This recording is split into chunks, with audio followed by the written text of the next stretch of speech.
Prošla zima bila je duga i hladna, a u januaru je zabilježena prava snježna mećava.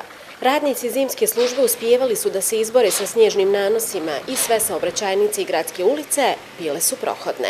Građani zato ne očekuju veće probleme tokom zime. Do sad je bilo sve korektno i čisto, čitav grad je očišćen. Inače, svake godine je tako.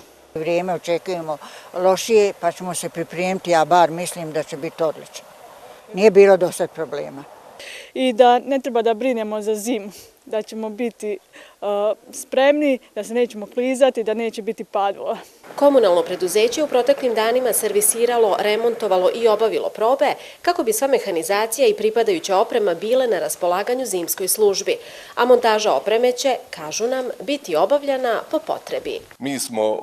Mi smo znači obezbijedili svu potrebnu opremu, mehanizaciju i sredstva, posebni materijal za nesmetano odvijanje zimske službe. Također smo formirali dežurne timove koji će biti mobilni 24 časa dnevno, a po potrebi ćemo aktivirati u zimsku službu i službu civilne zaštite. Zimska služba raspolaže sa 10 tona soli i 30 kubnih metara abrazivnog materijala. Ako bude potrebno, planiraju da nabave i dodatne količine. Prvi snijeg, kojeg meteorolozi najavljuju za ovu sedmicu, šamačka zimska služba će dočekati spremna.